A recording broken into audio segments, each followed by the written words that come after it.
everybody. It's Reading with Ray. We are back. We left off yesterday when I couldn't find Daisy Ray. She had disappeared on me. You want to tell them where you were? Yeah, she snuck down to the basement and she was eating cat food. She likes to eat the kitty's food, so she's licking her lips for it now. Bad girl. She doesn't really care if I tell her she's a bad girl. She doesn't mind. Because she knows she's not. She's a pretty good little dog. All right, are we going to read? You want to read your book? Find out about this little piggy who eats everything? Oh, she was just trying to be like Mercy Watson. She went to get herself something to eat, and she just burped on me. You're gross. All right, well, it is day 2 of Mercy Watson. This is Tuesday's recording. And it's still sunny here. Hopefully it's still sunny when you see this. I'm going to put Ray down now. All right, so we can read her book. Okay. All right, I guess I didn't introduce myself because I was holding the dog. I'm Miss Renee. I'm the children's librarian at Salem Public Library in Salem, Ohio. And this is Reading with Ray, our virtual book club for kids in kindergarten to 3rd grade, though all ages are welcome to join us. Right now we are reading Mercy Watson to the Rescue by Kate DeCamillo and Chris Van Dusen. This book is available on Hoopla, so go get a copy of this so you can follow along. The illustrations in this book are amazing, and I want you to be able to see them. So, and I turn them so you can see, but it's just not quite the same. So go get a copy of the book. You can follow along.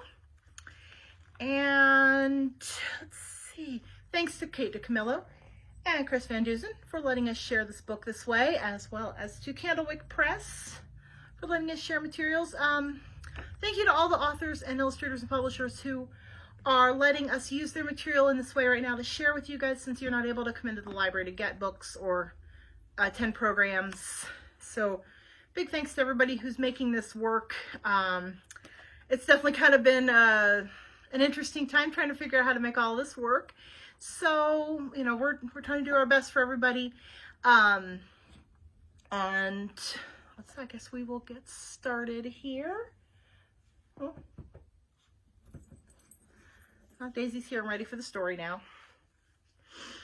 And Daisy Ray needs a haircut worse than I do. Unfortunately, dogs can't get their haircut right now either. So, we're all just going to have to be shaggy for a little bit longer, I guess.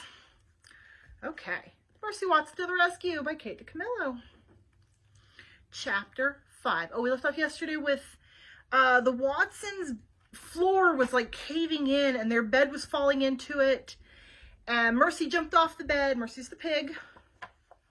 And they thought she was going to go get help for them, but Mercy really was just hungry and she was just looking for a snack. So she's going to the neighbors to see if the neighbor has any cookies for her. So chapter 5. The Lincoln sisters live next door to the Watsons. Eugenia Lincoln is the older sister. She has many opinions. One of Eugenia's opinions is that pigs should not live in houses. Eugenia often says, "Listen closely to me, baby. Pigs are farm animals. They belong on farms. They do not belong in houses." "Yes, sister," says Baby. Baby Lincoln is the younger sister. She is the baby of the family. Baby agrees with everything Eugenia says. It is easier that way. But secretly, Baby has an opinion of her own. And Baby's opinion is that Mercy is good company. Okay, here's Baby and Eugenia. I don't know that I would call somebody who looks this old Baby, but apparently that is her name. Or at least what they call her. All right. So these are the two ladies that live next door to the Watsons. At the Lincoln sisters' house, Mercy looked into Baby's window. She could see Baby sleeping. Mercy pressed her snout up against the window pane. "Oink," said Mercy. But Baby did not hear her. "Snuffle," said Mercy. But Baby did not wake up. So Mercy tapped her hoof against the window. Tap, tap, tap, tap, tap. Baby sat up in bed. "Who's there?" she said. Oh. There's Mercy peeking in Baby's window at her. Baby saw Mercy's snout pressed up against the window. "A monster!" shouted Baby. "A monster in my window!" And Mercy shook her head. "Sister!" shouted Baby. "Help! Help! A monster!" She did not put in her teeth. She did not put on her glasses. Eugenia went straight to the phone and called the fire department. There is a crisis of an uncertain nature at 52 Decawoo Drive, said Eugenia Lincoln. Come immediately. And then Eugenia put on her robe and rushed to baby's room. In her own opinion, Eugenia Lincoln was very good in a crisis. Well, she called the fire department. That was good. Chapter 6. What is going on in here? Asked Eugenia. There's a monster outside, said Baby. She pointed out the window. That's not a monster, said Eugenia. That is a pig from next door. Mercy? Said Baby. Eugenia shook her fist. Oh, there's Mercy peeking in at Eugenia and Baby.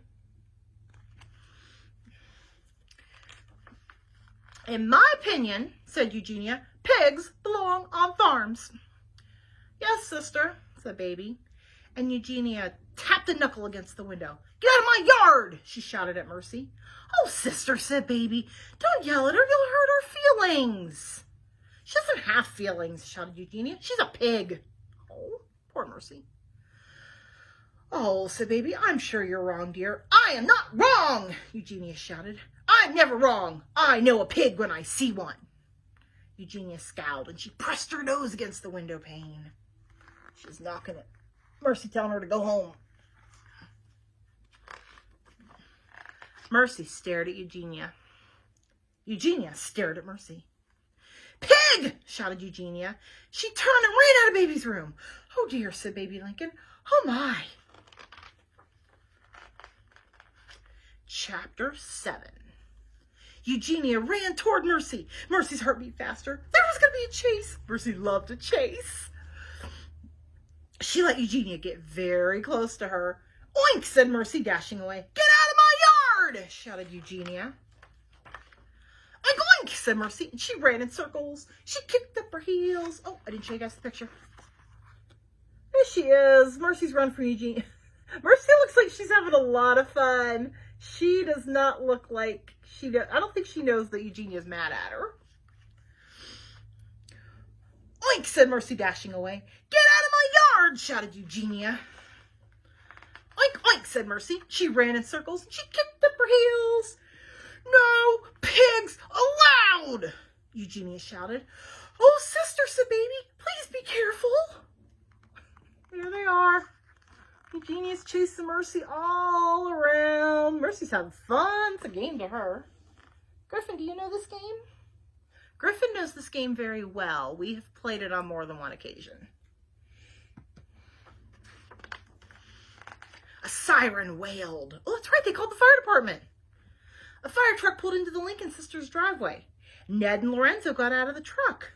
Do you think that's the emergency? Ned asked. Could be, said Lorenzo. Ned and Lorenzo sighed. You never know with this job, said Lorenzo. You're right, said Ned. You never know. Oh, there they are looking at Eugenia chasing Mercy.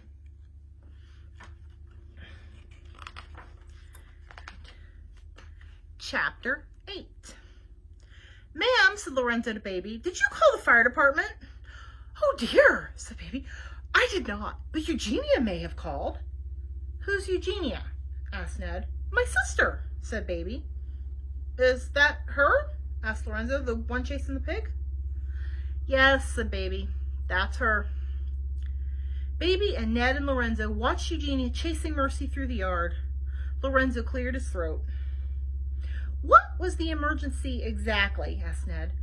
I thought I saw a monster at my bedroom window, said Baby. But it was not a monster. It was Mercy. Mercy, said Lorenzo. The pig, said Baby. The pig who lives next door. I see, said Ned. Eugenia does not care for Mercy, said Baby. In her opinion, pigs belong on farms. There's something to be said for that opinion, said Lorenzo. And Ned nodded. I think they agree. Oh, there wasn't a picture on that one. Here they are talking about Mercy. Help! Shouted a faraway voice. Help! Help! Help us! Did you hear that? Asked Ned. Somebody is in trouble, said Lorenzo. Let's go! Who did they hear? I'm hoping that they heard the Watsons still stuck in their bed in a hole in the floor. Oh, wait till you guys see this picture. Ned and Lorenzo ran, chapter 9. Ned and Lorenzo ran toward the call for help. They went into the Watsons' house. Help! Ned and Lorenzo looked up. They saw a bed hanging out of the ceiling. Oh no! They're gonna come like clear through. They saw Mr. and Mrs. Watson holding on to the bed for dear life. We are saved, cried Mrs. Watson. Of course we are saved, said Mr. Watson. Mercy has alerted the fire department. She is amazing, said Mrs. Watson. She's unbelievable. She is a porcine wonder, said Mr. Watson. Ned and Lorenzo ran upstairs. They picked up Mr. and Mrs. Watson. Watson's bed sighed loudly and crashed all the way through the floor. Well, the firefighters pulled him out right before it went through the floor. They saved him. Boom! Mr. Watson looked at the hole where the bed used to be. I have always believed very firmly in the fire department, said Mr. Watson. As have I, said Mrs. Watson. As have I. From outside the Watsons' house came a squeal. Gotcha! Shouted Eugenia. And we are going to stop right there for today. So a squeal and Eugenia shouting gotcha. Who do we think she got? Probably Mercy. I don't know. We'll have to find out tomorrow. So did Mercy actually call the fire department? I mean, she was looking for a snack, right? But it worked. It got the fire department over and they saved Mr. and Mrs. Watson before their bed crashed through the floor of their house. So it all worked out, we hope. Let's just hope that Eugenia didn't catch Mercy and do some bad to her. I hope not. Because Mercy needs her hot buttered toast. She was a good pig. She saved everybody, we think. We've got enough, well, maybe, for one more day. This is a very short book. Maybe next time I'll choose one that's a little bit longer. I brought a stack home from the library. This is just one of my favorites, so I wanted to share it with you guys. So, hopefully you helped your grown-ups out yesterday making some food. Those are good skills to have. Maybe even make some hot buttered toast because it's delicious. You know what? Because they called the fire. Here's my activity for you guys today. Talk to your grown-ups. Talk about your fire plan. If you need help, what you need to do to get help for anybody in your house, for yourself. Just talk about what your plans are and maybe even practice it so everybody knows what to do in an emergency. Those are good skills to have. Know where the emergency numbers are and how to call them, what to say, go over your address and phone number, all that good fun stuff that, you know, we always think we won't need it, but it's awfully good to have that information if we do, because sometimes we do. So look at your emergency plan. Grown-ups, if you haven't gone over an emergency plan with your kiddos yet, this is a great time to do that. So go over that emergency plan, make sure everybody in the house knows what to do, where to go, who to call, all that stuff.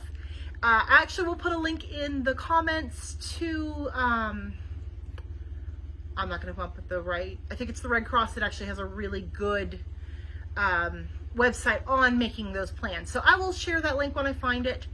And so go outside, enjoy the sunshine.